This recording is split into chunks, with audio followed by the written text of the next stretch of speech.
All right, hi, my Math 130s. I am currently holding a live lecture of sorts.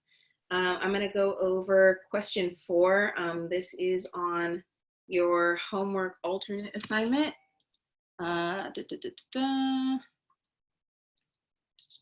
This is homework alternate assignment for chapter 5, which is where we're going to be for like the next week and a half or so. For this one, your warm-up was to factor x squared minus 1. And what we just found from our portion is that when we factor it down, this is a difference of square. That's x, the quantity squared, minus 1, the quantity squared. That's going to give you x plus 1, x minus 1 from your special factors. So what we've essentially found is that for the g of x that we're given for problem 4, the bottom factors into x plus 1, x minus 1. And then on top, we still have x minus 9. Okay. Now, we're asked for the values of x that are not in the domain of G. Essentially what that means, you want to figure out when your denominator is equal to 0. So for what, come on, man, for what x values is denominator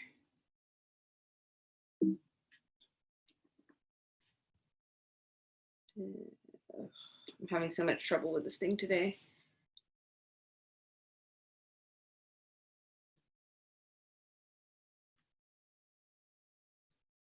Okay, so we'll go ahead and do that in yellow.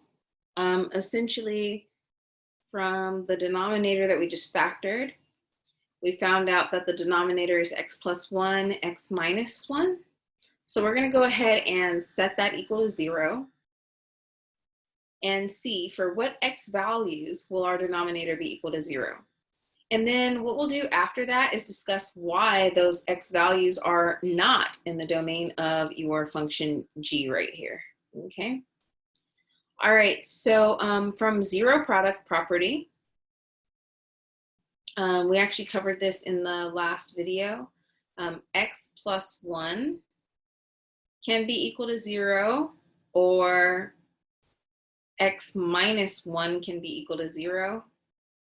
So that tells me that x is either equal to -1 or x is equal to +1, okay?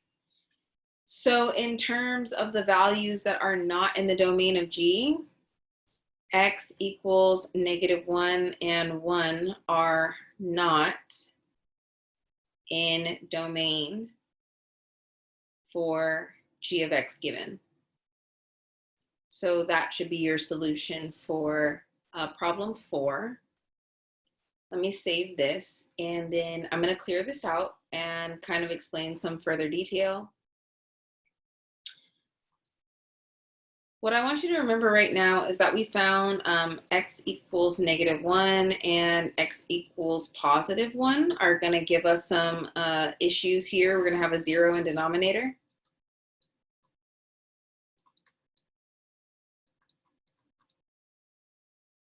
So what I want you to think about is, remember, when you have a 0 in the denominator, what happens? When you have a 0 in the denominator of any expression, your expression becomes undefined. So if you have a 0 in the denominator of g of x, that means g of x is undefined for x values that make your denominator 0, okay? So let's check and see what happens. If I check g of 1, on the top I get 1 minus 9, and on the bottom I have 1 squared minus 1, okay? Next step, on the top, the numerator, I have -8, and on the bottom I have a +1 minus 1. So that gives me -8 divided by 0, which means g of x is undefined.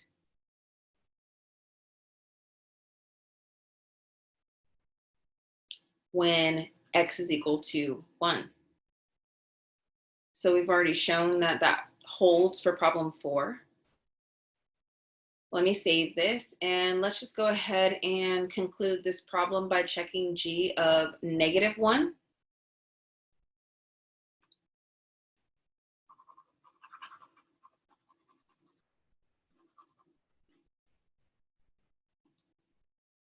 Okay, so we have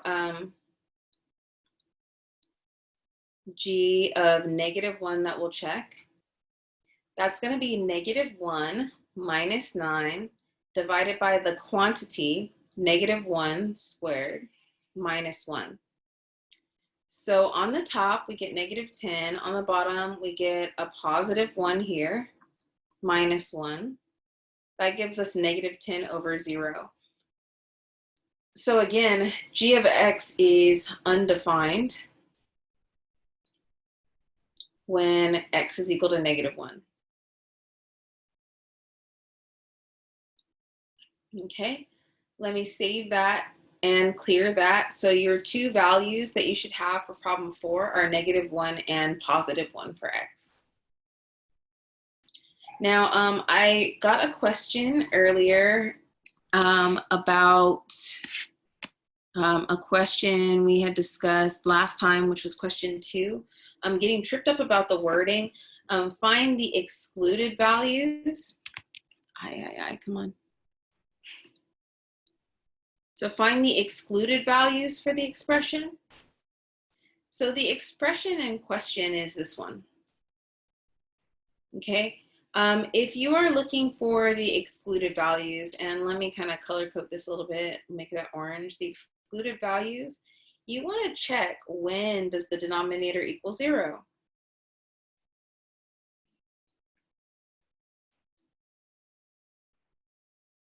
Then those x values are excluded. Because they make your denominator 0 and your expression becomes undefined, okay? So last time what we looked at x squared minus x minus 72. In terms of factoring, we use AC method. And what we came up with was x minus 7, x plus 6. Nope, I'm lying.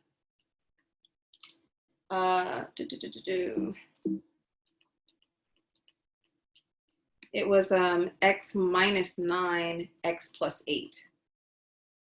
Why am I doing this? There we go. So a good way to check this, you ask yourself, when I actually FOIL out, what do I get? So I have x times x to start, that gives me x squared. I have x times 8, that's plus 8x. I have -9 times x, that's minus 9x. And I have -9 times 8, that's -72. When you simplify your like terms, that's x squared minus x minus 72, which is what we have up here. So it checks out.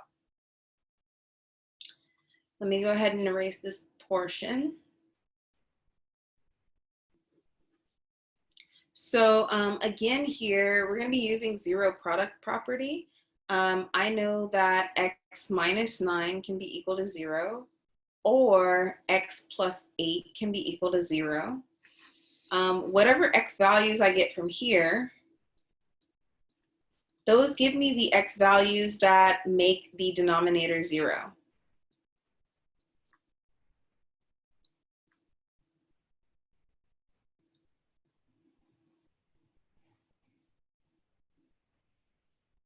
Okay, so these are the x values that we would need.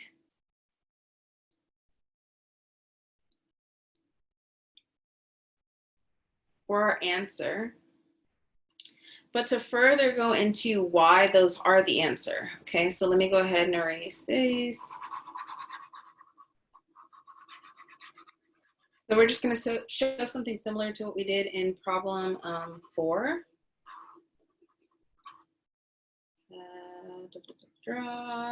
Okay, so check when x equals -8. What does our expression come out to? So we would have -8, the quantity squared, plus 7 times -8 plus 12, all divided by -8 squared minus -8 in parentheses minus 72. Okay. On the top, I'm going to get 64 minus 56 plus 12. On the bottom, I'm going to get 64 plus 8 minus 72.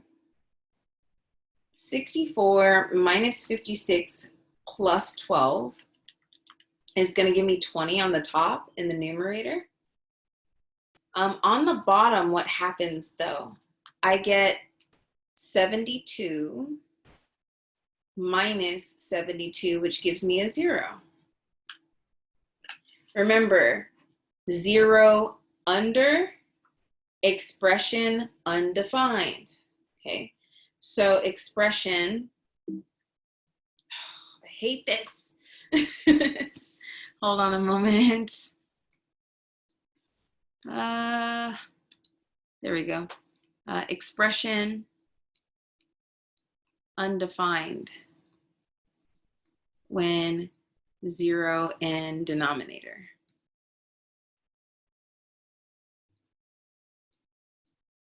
So we just saw that when x is equal to -8, our expression equals 20 over 0, which is undefined. Okay, so that's why x equals -8 is excluded. And if we were to plug in 9 into the same expression, we would get a 0 in our denominator as well, which would give us an undefined. Okay. All right, let me first pause here in case there's any questions. Hold on one second. All right, you guys, so we just covered domain for simplifying rational expressions. So now we're going to get out of domain and we're going to get to simplifying rational expressions. Problem 5 and problem 6 are very similar. They're going to use the exponential rules that we've used last time. I went ahead and posted those videos. So look at my YouTube channel and you can check the problem 1 that I did last time, which was simplifying a monomial over a monomial. So in this case, we have 56 times the quantity y minus 2 times quantity 2y minus 3, all divided by 7, quantity 2y minus 3, and y plus 4, the quantity. So when you're canceling from top to bottom, essentially that's what this means, simplify.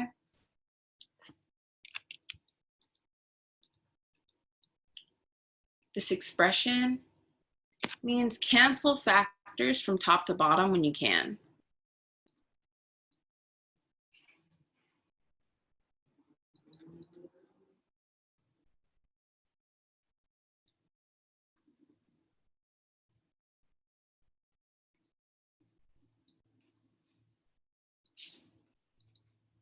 Okay, so typically that will require some factoring, which we're going to see, but in this case it actually doesn't because this problem is fully factored. So kind of think to yourself while I'm going over this, do any factors appear completely exactly the same from the numerator to the denominator? Well, yeah, we see that 2y minus 3 is the same as 2y minus 3. So those are going to cancel out in our next step. Okay, and then the next thing I want you to think about is the GCF between 7 and 56. Remember, we talked about prime factoring last time. If you need some more help with GCF, let me know or let Josh know so that we can go over that with you. The GCF in this case between 7 and 56 is going to be 7. So what we're going to get in this next step, let's make our big fraction. We have 56, which actually breaks down into 7 times 8. And then we have y minus 2, the factor left over. We already canceled out the 2, y minus 3. On the bottom, we have 7. And then we have y plus 4, the factor. So we're going to be canceling out 7 from top to bottom. And then we have 8 times the quantity y minus 2 divided by y plus 4 left in the bottom. Now note it says you may leave the numerator and denominator of your answer in factored form. What that means is you do not have to distribute the 8 back in. And I honestly suggest doing that because when you don't distribute the 8 back in, you avoid errors. Like say I said, okay, yeah, that's 8y minus 14 divided by y plus 4. I would be very, very wrong, right? Because 8 times 2 is 16. So if I went ahead and tried to distribute the 8 back in and I did it incorrectly, I would lose points. So leave it in factored form means leave it in this factored form here. I have 8 as a factor, I have y minus 2 as a factor, and I have y plus 4 as a factor. Okay, so the simplified expression you should get is 8 times y minus 2 divided by y plus 4. Okay, I'm going to go ahead and save that, and then I'm going to clear out my screen completely, and then we're going to go over question 6. Okay, so question 6 is next. Hopefully you have an idea of what to do from question 6, especially based on what we've gone over from question 1 last time, but we'll see. So essentially for this one, we have powers that we need to worry about. So remember, for example, if I have a to the 5th divided by a squared, it comes out to be a to the 3rd. Okay, and essentially the reason why you're taking the exponent on the top and subtracting the exponent on bottom. Now the reason why that occurs, remember a to the 5th, that means I'm multiplying my base a 5 times. A to the 2nd means I'm multiplying my base a 2 times. A divided by a is 1. A divided by a, 1. So how many a's am I left with? 3, and they're multiplied. So I have to put that 3 in the exponent place. Okay? So that's the first thing that we're going to need to recap about for this particular problem. Let me clear. So here, hopefully you see we have v minus 2, the quantity to the 5th. And in the bottom, we have v minus 2, the quantity squared, okay? So just thinking about it, this is something you won't have to do, like an extra step if you're still stuck. V minus 2 to the 5th divided by v minus 2 squared. You can kind of think about letting a be equal to v minus 2, the factor.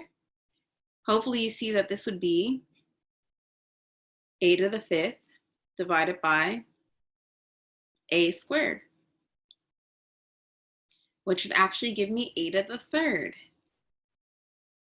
Okay, so what that tells me is that v minus 2, the quantity to the 5th, divided by v minus 2, the quantity squared, will give me v minus 2, the quantity to the 3rd. You're still taking, base matches. Let me subtract the exponents. Okay. All right, let me go ahead and clear that out.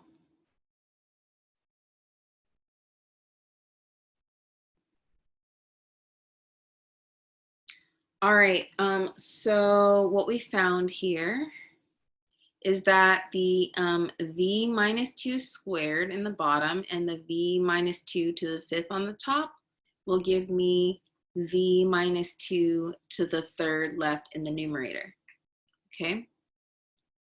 Now think about this while I go through it.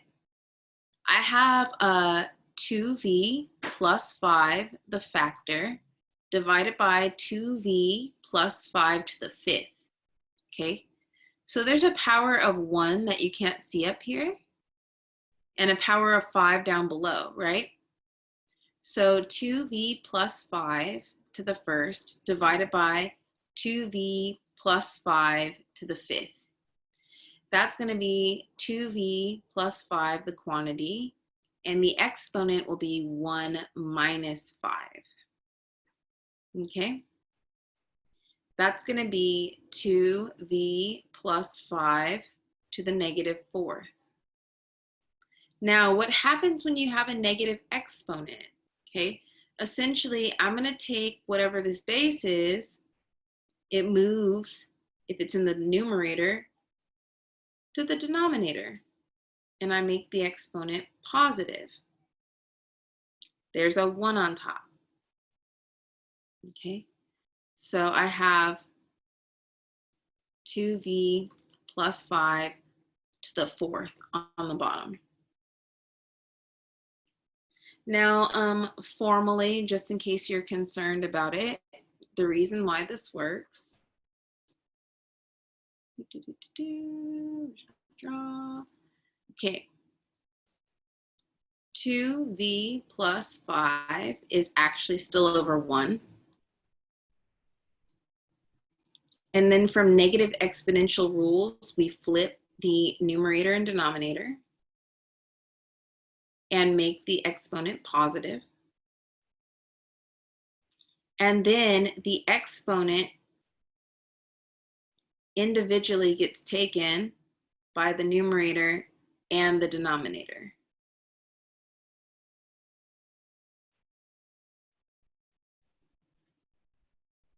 Okay, so this would be 1 divided by 2v plus 5, the quantity, to the fourth. When we already have stuff up top, we don't have to write the 1 again on top. Okay, let me save that and let me clear the bottom.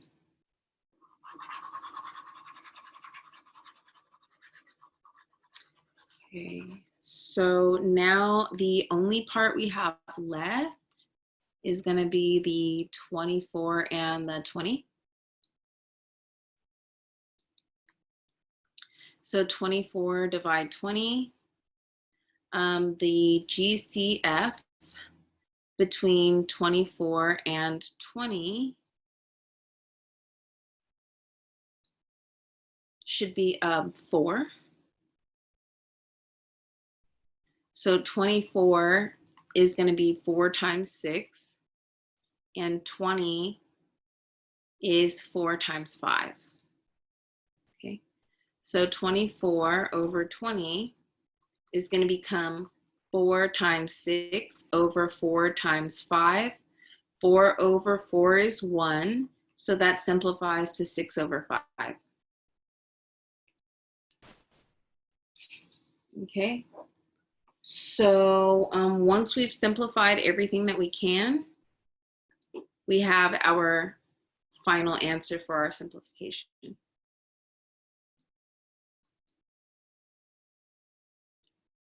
Okay, let me get through one more of these before I start asking you guys questions about them.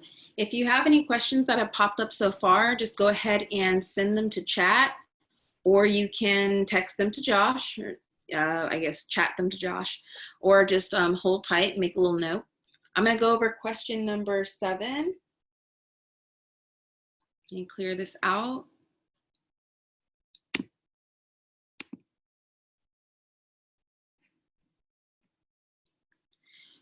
So question number 7, we want to simplify. Again, we're going to need a factor first. Excuse me, sorry.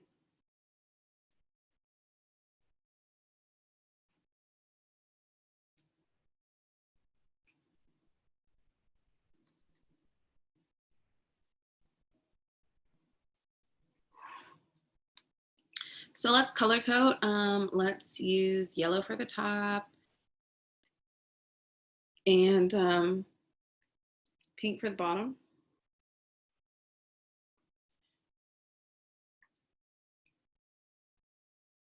So notice that we have a binomial here. And if you're still a little concerned about that, definitely start reading through your book.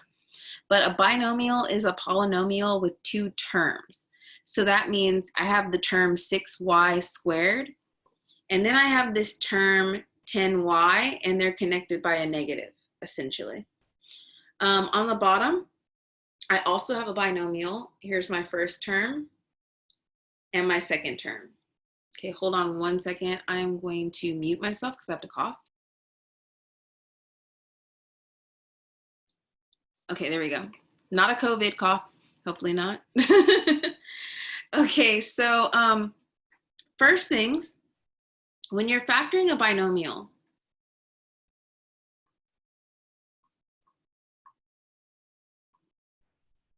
remember that's a polynomial with two terms. You want to start by seeing if you can factor a GCF out first.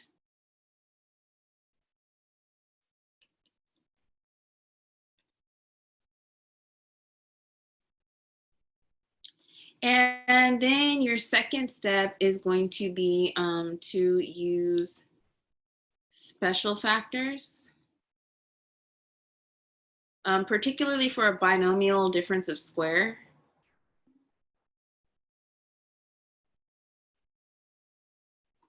Okay, so we'll start with that and see how this goes, okay?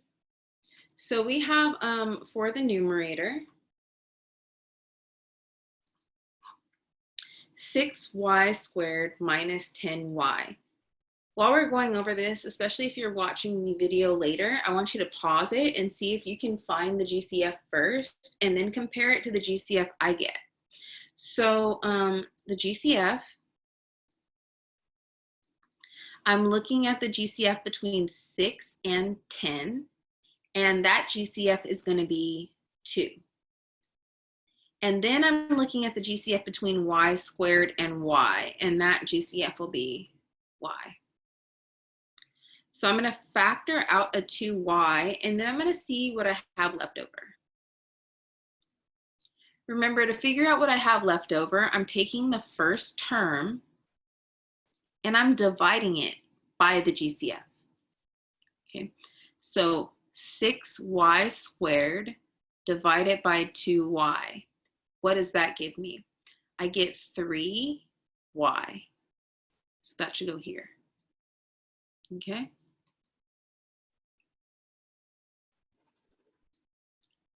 All right, and then I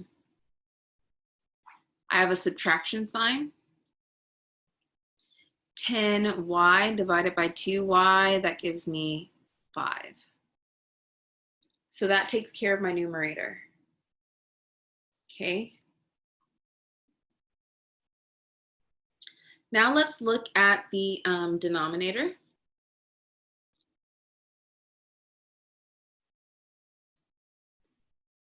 We have 2y squared minus 14y. So same thing, let's go ahead and find the GCF if possible. I see that between the 2 and the 14, the GCF will be 2. And between y squared and y, the GCF is y. So I'm factoring out the same thing. 2y. And then 2y squared divided 2y is y. And put the negative between.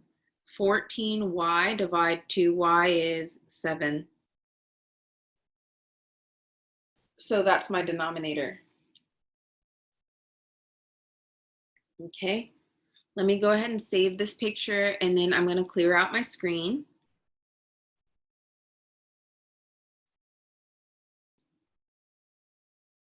I guess not the whole screen, actually. Let me clear out this.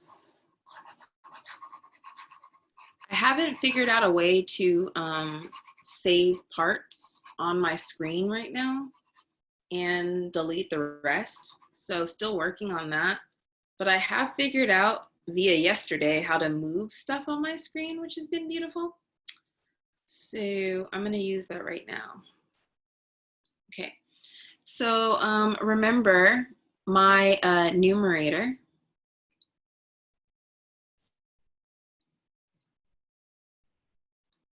was given right here, factored form.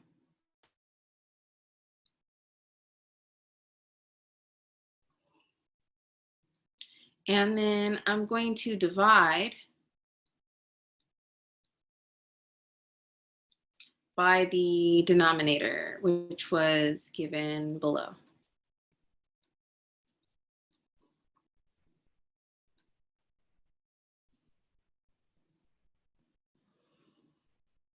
Okay. So I'm going to start canceling from top to bottom if possible. Okay. So I see 2y divide 2y. Those are exactly the same, so cancel them. So I'm left over with 3y minus 5 divided by y minus 7. Since I cannot factor anything else out and then cancel, I'm done, okay? So like common mistakes, mostly one common mistake is you say, okay, I have 3y minus 5 divided by y minus 7. So let me just cancel those y's out right there. And then I have 3 minus 5 over 1 minus 7. That makes no sense, okay? You cannot cancel individual values out if there's a plus minus here, right? Here. Okay. So just make sure to factor completely first and then cancel, and then you don't have to worry about any further factoring. Okay. Let me save that and then let me pause and I'm going to ask some questions. Okay, so in this particular bit, we're going to cover questions 11 through 13. Now we're not just simplifying our expressions, we are multiplying two expressions together. So here's your first expression, 3y divided by 2a. And you're multiplying that by 8ay divided by 15y to the fifth, okay? So for this one, if you're multiplying factors like this, you can write them together.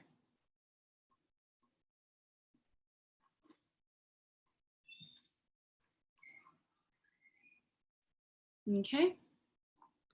And then since this is all multiplication on top, all multiplication down below, rearrange. I'm going to put the 8 and the 3 together since they're both coefficients. That's 8 times 3. And then I have y times y times a. So I'm just rearranging right now. Okay. Specifically because there are no pluses and minuses between your terms. This is why you're able to do this. Now on the bottom, I have 2 times 15. And then I have y to the fifth. And I have an a multiplied. Okay. So hopefully you're seeing, I can go ahead and cancel out the, oops, hold up, where'd it go? Need my a there, okay. So I'm gonna cancel from top to bottom. I have an a that cancels with a.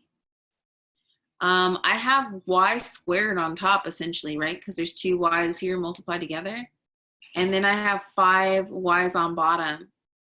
So just this time, let's write that out. That's 8 times 3, y, y. I'm just kidding. And then on the bottom, it's 2 times 15. And then you have 5 y's multiplied. Y, y, y, y, y. And then we start to cancel, okay? So y over y cancels. Y over y cancels. So we actually have 3 y's left over, right? And they're left over in the bottom. So 8 times 3, no y's on top. 2 times 15, 3 y's on bottom. Okay. So now from here, we can factor down the 8 and the 15 to see what's going to cancel. I know that 8 and 2 here actually share a GCF of 2, aka 8 is equal to 2 times 4. Let me not put that in the same color.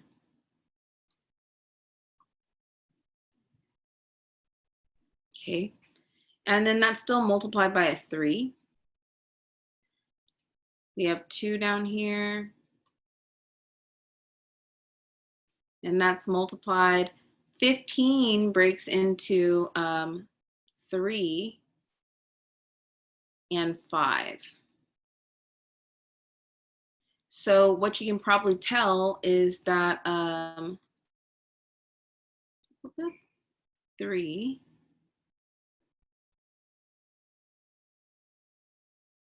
will be the GCF between the leftover, between 3 and 15. Let me put this on the bottom in case it helps.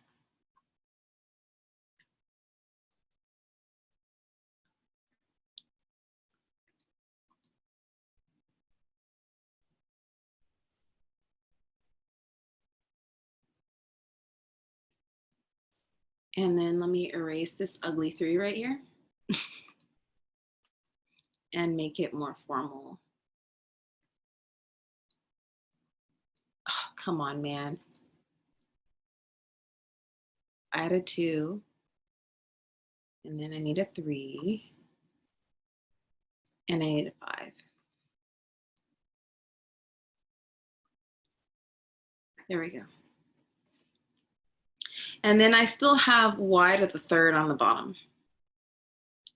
So 2 over 2 cancels out. 3 over 3 cancels out. I have 4 over 5y cubed.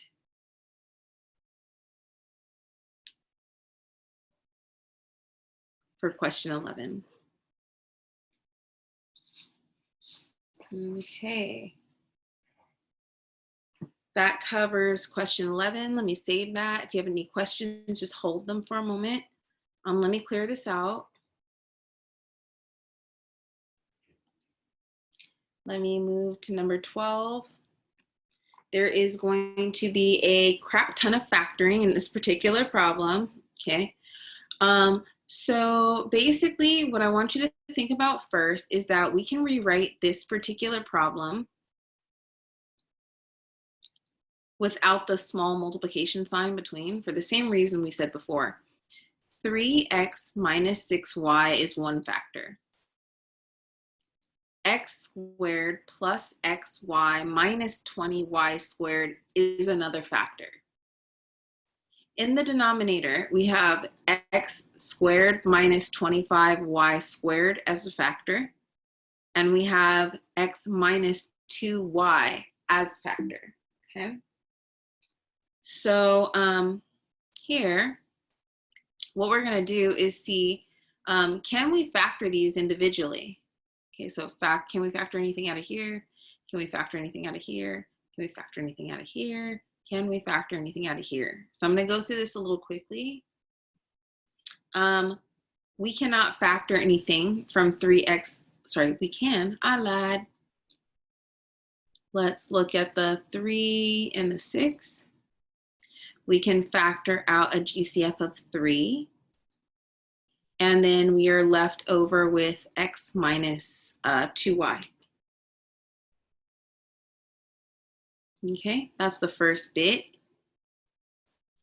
And then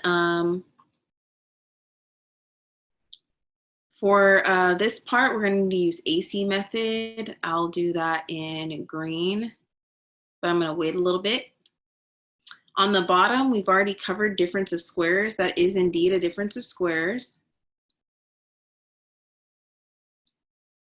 That's going to be x, the quantity squared, minus 5y, the quantity squared.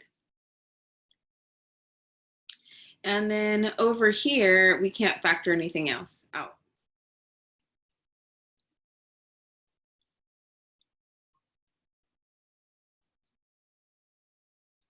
Okay. Now in green, let's go ahead and do the AC method off to the side.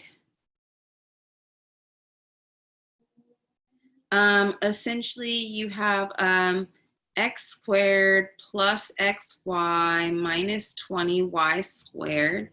So you have a polynomial in two different variables. You're still going to match this as match. Ax squared plus bxy plus cy squared. So your A, B, and C, you're finding it the same way we were doing in the other AC methods that we've discussed, okay? So A is going to be equal to 1. B is equal to 1. And C is equal to negative 20. You're going to put your A and C on top, B down below. B is equal to 1. A times C is negative 20. What numbers multiply to negative 20 and add to positive 1?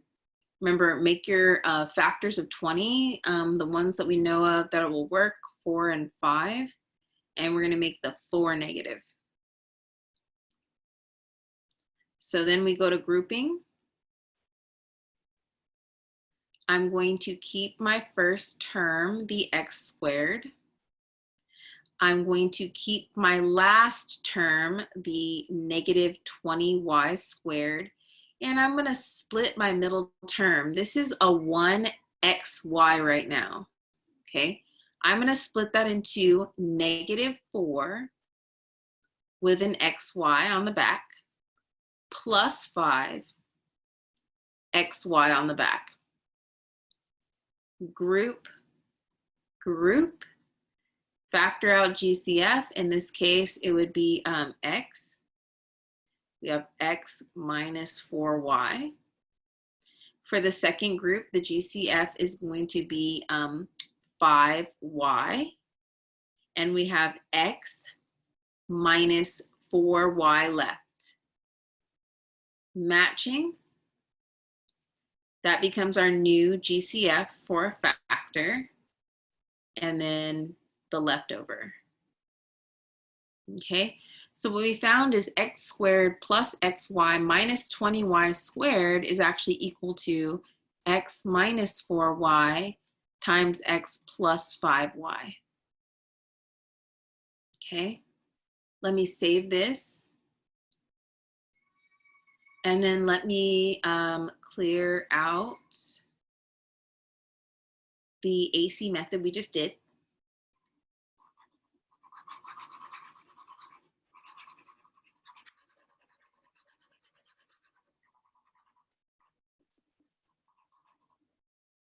Boop, boop, boop, boop. There we go. Okay, so now what do we have left? We have, come on, man. I hate going back and forth between these. It makes me miss my doc cam so much. Okay, so what we have left over, we had from this first factor, 3 times x minus 2y. From the second factor, using AC method, we found out it comes to x minus 4y times x plus 5y. On the bottom, we have a difference of square. Remember, we're going to have this first quantity plus the second quantity times first quantity minus second quantity. And then we will have our x minus 2y, which is irreducible. So let's start canceling things in purple, my favorite color. Cancel x minus 2y, cancel x minus 2y. Cancel x plus 5y with x plus 5y. And then what we have left over is 3 times x minus 4y divided by x minus 5y. That is already in its simplified form. This is question 12. Good. Double checked, make sure. And we are done with that problem. Okay. Let me save that. And then I'm going to go over just one more, and then we'll flip over to Josh. Let me clear this out. Remember, I'll have the video up, and since this time I'm not going to need to edit the video like I did before, it should be much faster, so I should have it up to you by latest tomorrow. I'm hoping tonight it'll pop up. Let's go over question 13. We have 9xy divided by 2y to the third, and then that quantity is divided by 3x divided 4y. So no plus or minus signs. So it's a monomial. Cannot see that. Let me make that a little bit more clear here.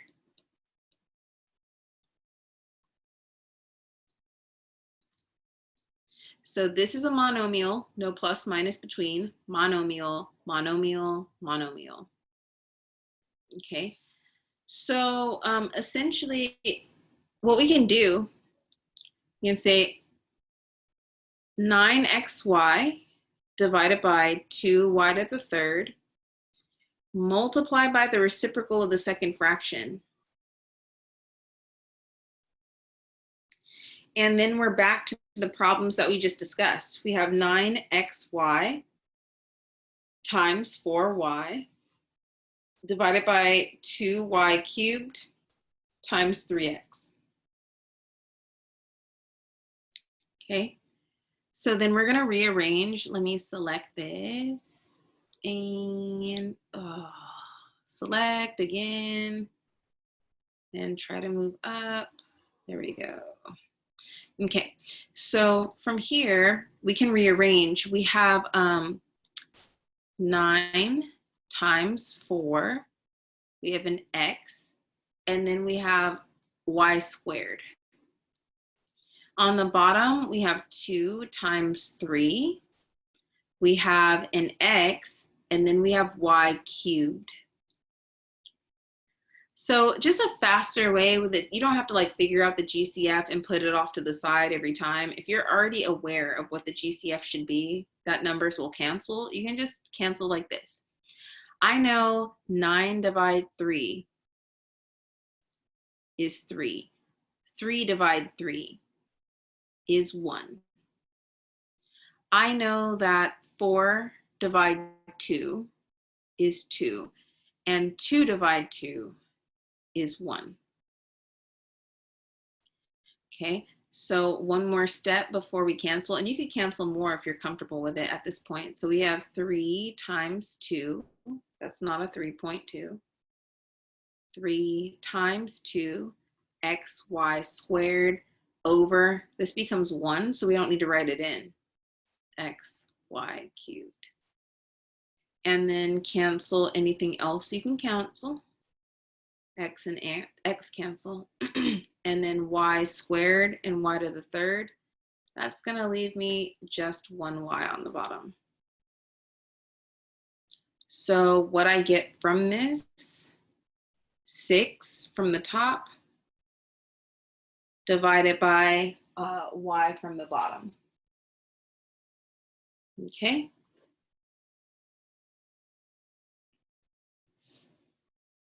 All right, so let me go ahead and pause, and then I will ask you guys if you have any questions or concerns.